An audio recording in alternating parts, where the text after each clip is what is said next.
So welcome, Kim. Hi, I'm so excited to be here. I'm really excited to have you. We have been in each other's space for so long, and haven't seen you in forever. I know you're a runner, and I kind of want to know the story of how that all started. How did you become a runner? Well, so 11 years ago, back in January, 11 years ago, I was working out with a trainer, and this trainer had anywhere from 16 to 20 women that she had in small group training. So we would work out in groups of four, and we all had young kids.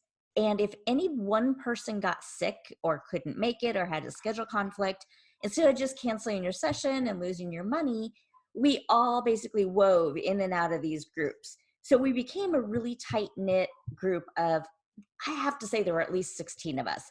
And that is like a ton of female friendship for anybody to have. So, which was really, really cool. So we would work out with our trainer. And at some point, she decided that just as a group, we did not have enough cardiovascular fitness and decided that in our weight training sessions, in between sets, we would start doing one lap around our gym's track. And the gym's track was only a tenth of a mile. And I hated it. I hated it so much. A tenth of a mile, I mean, it's pretty small. That's pretty short. And I hated it so much. It made my body ache. It was just miserable to me. And so I threatened to quit working out with my trainer if she was going to keep making us run. And at the same time, I was working out with this trainer, there was this whole group of women. And we always had to maximize our use of the gym's nursery. Our kids loved hanging out in the nursery together. And it was really great time for just all the moms to relieve some stress and to have some just female bonding time. So on days that we didn't work out with Lucy, we would start out maybe on the cardio machines, and my friends would run on the treadmill. And I, since I hated running, would do the elliptical beside them. And then on days that we weren't doing that, we would do a group fitness class, like some sort of a cardio or a group fitness class. And so I was always on the elliptical next to them. And I was still about 50 pounds heavier from when I had my children. I have three girls, and they were young-ish, I think all under 10 or so at the time. And one day I looked at them and I was like, what are they doing that I am not? Because I used to call them my hot mama friends. They were just like these super fit, attractive, awesome women. And I would look at these people and be like, what are they doing that I'm not? And the only answer I could come up with was that they were running and I was not. And so I'm like, okay. So basically, they dragged me kicking and screaming into running, and just every day would convince me to go a little bit more and a little bit more and just make those itty bitty teeny weeny baby steps. And so that was in January. And then by March, one of my friends is like, we should do a 5K. And there's a big half marathon, 5K marathon, all the distances, sponsored by Garmin, that because we live in the city where Garmin is headquartered, sponsored by Garmin in April. And so she's like, let's do that race. And it was just, basically down the street. And I'm like, okay, well, it seems easy enough. So we did this race. And at that point, it turned out to be a really cold day. And at that point, I put on a pair of sweatpants that I had not worn in months, not realizing that they didn't fit me. And we are running at the end of the race, trying to finish. And I kept on saying, I want to stop. I want to stop. And my friend's like, no, we can't stop. We must keep running. And I'm running the whole time with my hand holding my pants like this, holding them up so they don't fall down, because I had lost about 40 pounds at that point. And I still wasn't really loving running until I crossed that finish line that day. And at that point, it was just like, there's just something about it. I'm like, oh my gosh, I get it. I get why people love running. And so at that point, it was no longer about the weight I wanted to lose. It was just about, this is something really fun that I'm doing with my friends that makes me feel good. It gave me like this super high. And I kind of became addicted to it from that point. And then from there, I would say I became overzealous, and became an overtrained, injured runner because I didn't have an off switch. Because if this much was good, that much had to be even better, right? More had to be better. And so Yeah. then I didn't have an off switch, and I pushed myself to the point of being injured. And some of the things I learned as an injured runner were what led me to become a coach, because at that point I was seeking answers, and I was just like, I have to figure out how to fix this problem because nobody's teaching me what to do to avoid injury. And they might have been teaching me what to do to avoid injury, but I wasn't ready to listen. So that's another key point there in terms of how I became a runner too. But yeah, it kind of started out because I wanted to lose weight, but then it became more of a thing with the friendships that I developed and just how it made me feel. And that's really what I love about running now, is just that overall impact that it can have on how you think and how you feel and how you perform, in your personal relationships and then business. And I mean, I think it can really have a big impact on your life. Yeah. Most things that you have to work towards do have an impact, as long as, and you said the key word there, it was fun for you. Yes, If it never became fun, it probably wouldn't have been a big deal if you never did it again. But it was fun. It boosts that, all those happy hormones for you. definitely. So when you became injured, how did you come, like, I know you became a coach and now you're teaching people to avoid that, but in between that, like, how did you come back from that needing to be, let's say, 110% when you really can only be 100% as a runner? Well, it took me a very long time. Even with the education that I had, I still, you want to do more of what makes you feel good, and it's hard hard to get past what maybe is an actual addiction, where you feel like you need to keep doing this behavior, and you're afraid of what might happen if you stop doing it. Like, Yeah. will I gain the weight back? Will I lose my fitness? Will I lose my speed? Will I lose my muscle tone, if I back off a little bit? All these things that go through your mind. um I totally lost my train of thought. um What was the even question you asked me? Oh my gosh.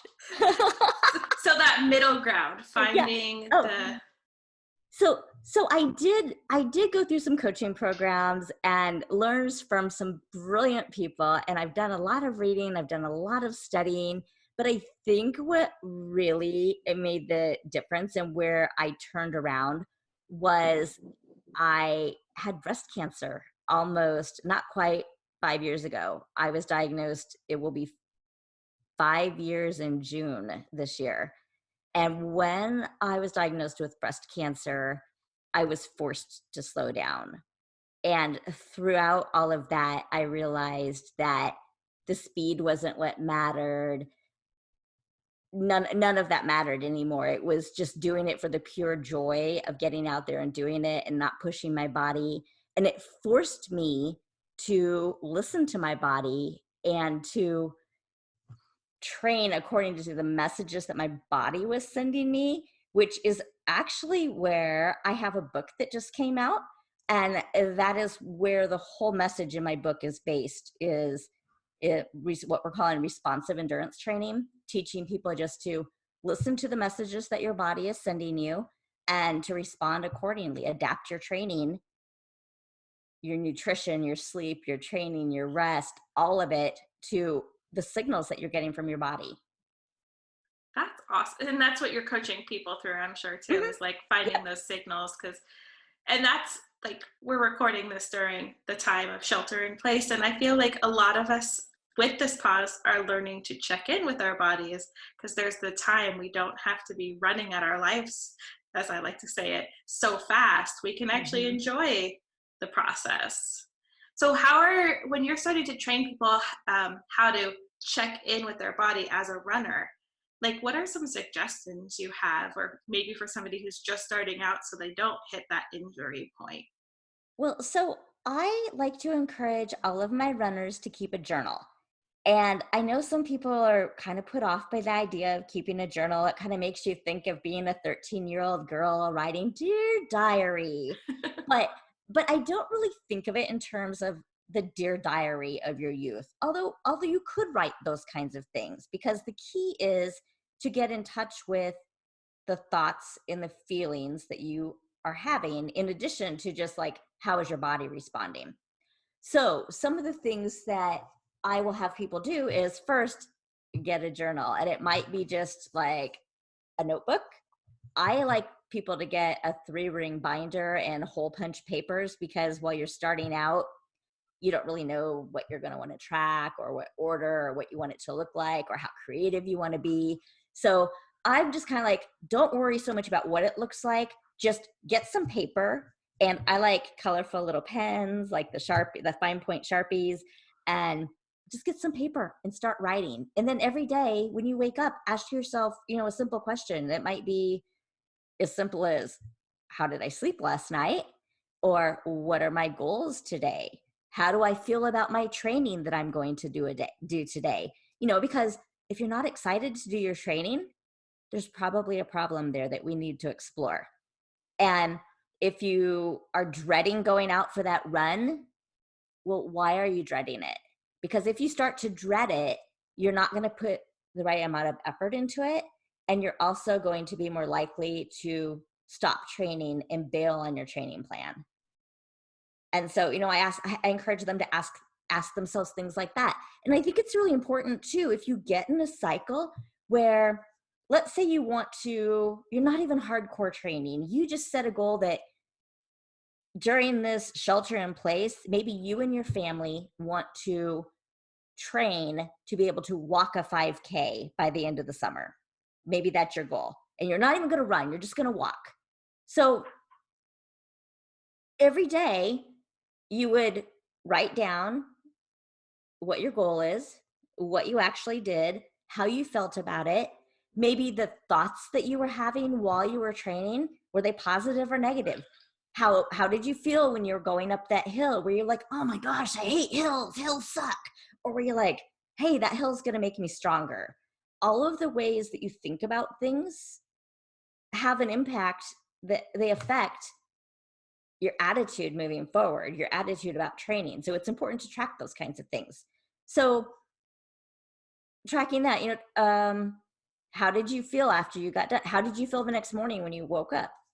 Did your muscles hurt? Did you feel rested? How did you sleep? What was your heart rate like when you first woke up? Because if you track your resting heart rate over a period of time, when you first wake up in the morning, if you start to see a trend where your heart rate's going up, up, up, up, up, that's a sign that you're overtraining. And so you need to back off a little bit or get some more rest. So, there's just a lot of things. And I have a lot of those in my book listed in the journal section. And then at the end of each section, there's kind of a check-in with yourself about your attitude and your mindset and how things are going. So I have a lot of those in the book, but those are some of the things that I would have people track, just to get to know how their body is responding, and start to check in with your thoughts related to how your training is going, because your mind is so powerful when it comes to even things like how you're responding to the shelter in place ordinance. Everybody deserves to grieve over it and feel angry about it and all of those things. But once you start moving through the stages of grief, you're going to come to a point where you're like, okay, this is kind of my normal. And once you're kind of in your normal, I feel like you need to really check in with your mindset so that you can make sure that your future has the best outcome for the rest of your life, or for next year, or whatever you have planned. Yeah. And the thing that like sticks out to me, that one of the things that you just mentioned, was that you're doing this as a family right now, and you've got this goal with a family. How do you bring your kids along with this new way of thinking and training to get to a certain place? Because I know, like, depending on the age of the kids, that could be a challenge. So in my family, I am not having tremendous success getting everybody to exercise with me, but we make a point to take the dogs for a walk every day. And a lot of times we do those either with just the girls and I, or one girl with me and the dogs, or sometimes the entire family. We did that last weekend. All five of us, including my husband, took all three dogs for a walk. But I think what's important is to approach it from, let's go out and play together. Let's do something fun. Not so much being competitive, but either let's set a goal to do this together, but we're going to make it fun. And because play is important, it is what keeps us going. And if we don't make movement and fitness fun, then we're not going to stick with it. So I think that that's a big thing. I also told my girls that they had to, maybe not right away, because for us this all started at spring break, and so we had spring break and then the week that the schools kind of got their act together. So this is our first official week of really, like, this is what life is. But I told my girls that every day they had to do something to move their bodies, some sort of, so my youngest did yoga yesterday. But everybody has to do something to move their bodies, and everybody has to do something to feed their minds every day, whether that's your homework or studying something new. So yesterday was day one of our first official thing. Not a super long track record, but everybody was successful with that yesterday. Well, that's good, and making it fun. So I'm sure, like, feeding the mind, unless it's specific homework, they're doing something that they want to be researching. Yes. Yeah.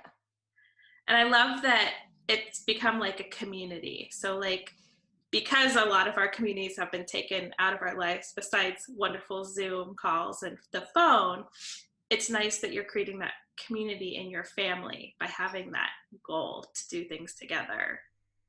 Yeah. I would love, though, to see tons of families at the end of this. Well, I think actually I would love to see tons of families doing a 5K together at the end of this. I think that would be a really awesome thing. But I get excited about that because every day when I go out to run, I see so many families outside. I There are more people outside during the day, at least where I live now, than I have ever seen. I mean, and it's every single day of the week, not just on weekends. And I know even at my husband's office, he's encouraging his employees, if you don't have to be in front of your computer for a conference call, and you can do it with the microphone off or whatever, take your conference call on a walk. Oh, cool. And I know, like, where I work, a lot of us are, hey, one of the girls, one of the young women is organizing a Peloton thing. So, like, over lunch, everybody would get on their Pelotons, because I guess Peloton is having a, like, free online access right now. Oh, So even if you don't have their bike, if you had a stationary bike, you can still go take a class with your friends. oh, But cool. I'm seeing so much of that kind of stuff going on, where there's online fitness classes that people are doing together, online Zoom fitness classes, families going out and working out. And I love one thing that I hope lasts after this is all over is this idea that maybe the workday could start a little bit later. Maybe we could take some extra breaks throughout the day. Maybe we could have conference calls or coffee breaks out on a walk, just things that keep people moving, because it's not good for us to be sitting at a desk slumped over a computer all day. We need to get up and move. And I always have liked to tell people that I would like to see people get up once every hour for 2 to 5 minutes just to move around, stretch, maybe do some light body weight exercise. But this current environment is even better for that, because you're not tied to your desk as much. I don't feel like the workday for a lot of people is as structured. So you can get up and go for a walk, take a short walk outside, take your dog for a walk, go play with your kids. If your kids are at home and you're feeling stressed because you're trying to work, schedule special times to go play with your kids throughout the day, and just let the family know, hey, we're going to go play. This is going to be our playtime every day. I just think there's a lot of cool things that could really come out of this if we look for the bright side. And take what we're learning and not go back to our old habits. Mm-hmm. Yep. I mean, I've heard people talk about how, oh, this work from home thing is really working out better than I thought. My employees are more productive. I'm getting way more done. And oh, maybe we should look at making this a permanent thing, and that would be reduced utilities, reduced office space, reduced um, cars on the road. I mean, there's so many good things that could come from it, even if you didn't work from home 100% of the time, it just backed it up. Yeah, I'm 100% working from home, so, and I have for a few years, but Mhm. it's definitely, I like it because you kind of do get to have that structure. I have my phone go off about every hour. Sometimes I snooze it if I'm really like in a Mhm. thought, but I get up every hour and I stretch, or I Yep. at least change my desk position from sitting to standing. Like something has to happen that's different every hour for my poor body. My Yeah. dog appreciates it too because she gets to go out more. Yeah. Well, and I think it's just good for your body, but it's good for your mind to take those breaks too. And a break that isn't on social media, Yeah. because that's really kind of taking you out of the flow of what you're doing. It's not really giving you the same mental break and mental recharge as some form of exercise. Yeah. And that mental recharge, I know that like from running and this whole change for you, there's that social aspect because you did have that group of friends that you were meeting. And I'm not sure if you're still meeting with them or if you guys found some other way to stay connected through this. I am doing more with friends on Zoom calls right now, just like, hey, let's have a happy hour, let's have a coffee break. Um, so not so much meeting people face to face at all. We are 100% sheltered in place as a family and not doing extra trips or extra meetups with anybody. So, But but it's still important to write for you. yeah, I still love getting together with other people, but I have also always really liked just running on my own because it's a time for me to think and I get my best ideas when I'm running. So that's probably been one of the hardest things for me having my entire family home is that I am working in addition to coaching and doing all of the things related to my book. And I am not getting as much downtime or quiet time as I'm used to. So right now I'm actually really enjoying my runs and going out alone. And if I can get one of my kids to go with me, then that's been kind of fun. But our allergy season really kind of heated up, and two of them were having really bad respiratory symptoms Oh last week. no. And we're like, we need to scale this way back so we keep everybody out of the ER because one of them has pretty significant asthma. And so I'm like, we are not going to go to the ER with asthma. No. But anyway, I'm talking all over the place. Oh, But it's but yeah, I am actually enjoying running alone right now and so is connect. that one of your non-negotiables is to have some time for you time every day? Definitely, definitely. I wake up earlier than the rest of my family, and I will usually try to do something creative of one of my own projects first thing in the morning before I start my work day. And I save my workout until closer to either lunchtime or 2 o'clock.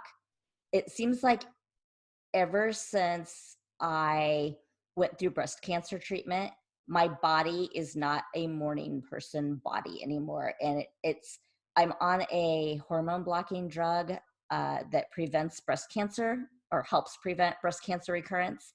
And that drug has made my feet and my ankles and just all my joints, my knees and my hips, everything super, super stiff. And it takes a lot more work for me to run first thing in the morning or just to exercise first thing in the morning.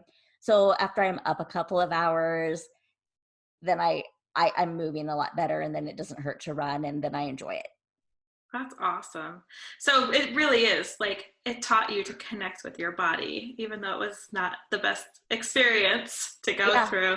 There is that. I love that you have see the blessing in the things that were really hard. Yeah. And then when I was going through breast cancer treatment, it was another thing where I had to learn how to listen to what my body was telling me. And And I think it was frustrating at the time, but it was kind of a cool thing too. So there were some days where when I was going through chemo, my body ached. It hurt so bad because, I mean, just pretty much everybody who goes through chemo has that, but the intensity or how it hits you varies from person to person. So for me, a couple of days after every treatment, I would just be flat on my butt, could not move. It would hurt. I would lay on the couch trying to be social with my family, but it would hurt to get up and walk from the couch to the kitchen. I mean, it just hurt to walk. And so I had a little yoga video that it was an 8-minute yoga video. It was probably like a segment of a yoga with Adriene video because I love yoga with Adriene. And it was an 8-minute yoga video. I would do it multiple times a day, sometimes like 5 times a day, just to be able to walk. And then a Oh, wow. couple of, but I knew, I think this is so important too, because I knew that exercise would make the pain go away.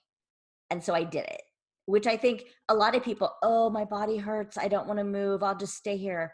But for me, I knew that if I exercised, I was going to feel better. So just that little amount of movement really was like medicine for me. And so then a couple of days later, it was almost, my body would feel almost like I hadn't had anything happen. And on those days, I was able to train. And so I set a goal that I wanted to run a 5K for every round of chemo. And then at the end of treatment, I wanted to do a half marathon with my friends to celebrate. And so the lesson here was listening to my body and doing only what my body would allow. So my definition of running, I had to throw all ideas of pace out the window, but I enjoyed running and I knew running would make me feel good, just emotionally and physically. And so I would go out and I would do a run walk, just knowing that I had this goal in mind of being able to do a half marathon at the end. And I only ran as fast as my body would let me, and I didn't pressure myself to run anymore. And I mean, it was super rewarding for me, but it gave me a goal to focus on that was outside of myself and helped keep me focused on something that was not breast cancer. And it really was one of the best things that I did while I was going through that time, in addition to all having all of the friends who rallied around me. And I think that that's another important thing for times like what we're going through right now is knowing what you need and not being afraid to ask for the support. And so for me, I needed people around me and I needed people who wanted to run. You know, people would always ask, "Hey, what can I do for you?" And I didn't really need a lot of things, but what I needed was, I need you to walk with me or I need you to run with me. And so those were the kinds of things I asked people to do, and that's what they did with me. And it was meaningful to me, so it made the people who were asking feel good, and everybody got what they wanted, what they needed out of the situation. Because, you know, like when people ask you, a lot of people don't want to accept help. Yeah. And so this was something where, I mean, and people want to help you. They really do, or they wouldn't ask. So this was something that it was something I really wanted that friends could do, and it was easy for everybody to deliver on to.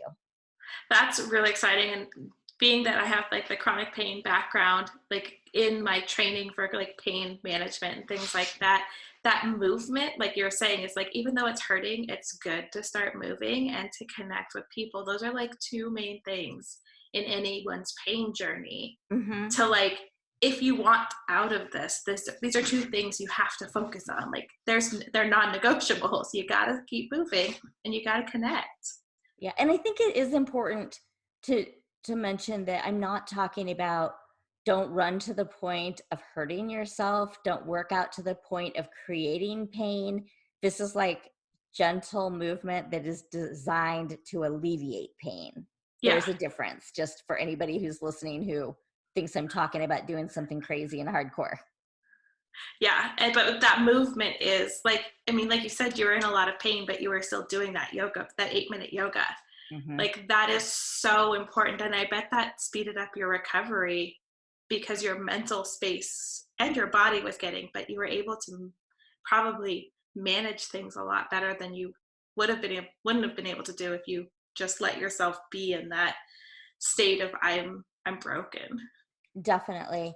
And I don't feel like there was as much research 5 years ago as there is now about the benefits of exercise while you're going through cancer treatment. I had people acting like I was crazy for working out. And now there are all kinds of specialists and who focus on helping cancer patients exercise. And there's so much more research that shows the benefits. So I'm really glad that I did what I believed was right and what I had to keep moving so that could keep my sanity, but that turned out to be the right thing. That's awesome. I mean, you were ahead of the times. You were ahead of the curve. Always have to trust your instincts. You do, and that in everything. Like if something doesn't feel right and doesn't bring you joy, I love Marie Kondo, so it's everything's bring me joy now. I'm like, if it doesn't bring you joy, it's not fun. Reevaluate. And now's a great time to reevaluate a lot of things. Yeah, I have another tip, if I can share one more tip. You share whatever you want. That somebody gave me while I was going through breast cancer treatment that I thought was crazy, but I think it is the coolest tip that applies to what everybody's going through right now. And that is, somebody told me every single day, no matter how bad you feel, no matter how bad the world seems, take a picture of something that makes you happy or something that makes you smile. And at the time I thought it was the craziest advice, but I did it. And at the time, I didn't always see what was beautiful in a moment or in a day. Like you try to capture those moments and you hope that in that moment you're, at least for a split second, you're feeling joy or happiness. But it's really cool now to go back, or even 6 months or a year later, to go back and look at those pictures and to see those memories when they pop up like in your Facebook memories, and you're like, even in the darkest times, there were good days. There was so much good that was going on around me. And I just think it's really cool to go back and look. So I think that's something that people could try right now. And it's maybe even, if you're doing a journal practice, or if you're a big TikTok kid or whatever, take a video, a short little, like how the kids do the 1-second video every single day for a year or whatever. Do a video, take a picture, write in your journal one good thing that happened to you today, because it will help you see the positives. It will help you cultivate optimism, and optimism and gratitude have a positive effect on our health.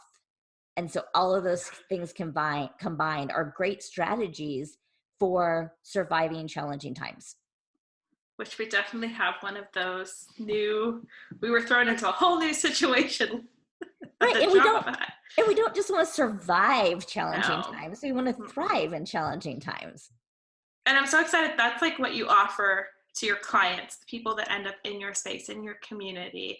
And it sounds like I need to get your book, because it sounds like that's what it's about in your book too. And maybe I'm a secret runner somewhere deep down inside.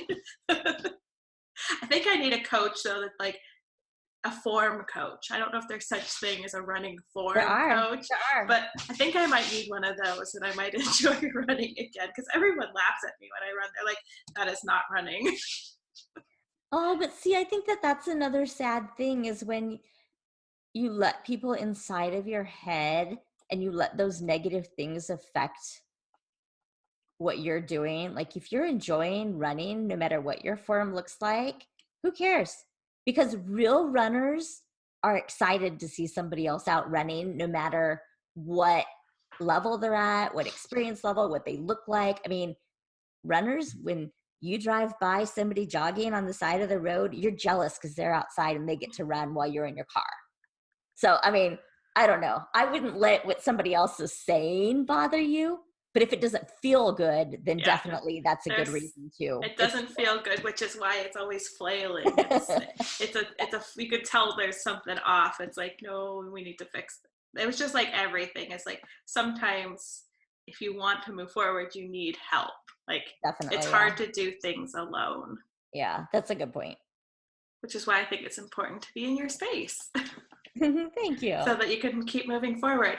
So you dropped a huge golden nugget, but my favorite question to always ask towards the ends of interviews is, if there was only one thing that people walked away from this interview getting, what would be that like mic drop moment? gosh, there's so many. Uh, Um, of course, my answer would change depending on the day. But I just believe that mindset is everything. And we are all going to face our most challenging, difficult, worst, horrible time of our lives.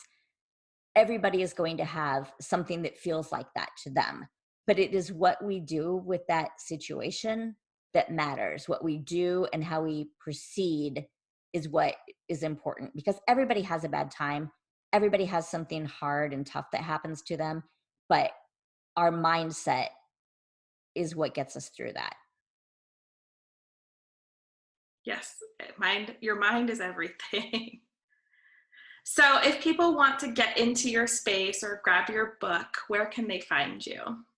So, my website is crushingmygoals.com. And on all social media, I am Power of Run. And if you want to check out the book, you can go to crushingmygoals.com/book. And there's a video where I explain a little bit more about the book. You can read, get more information. The book is called Holistic Endurance Training. So you can read a little bit more about what is holistic endurance training, what that's all about.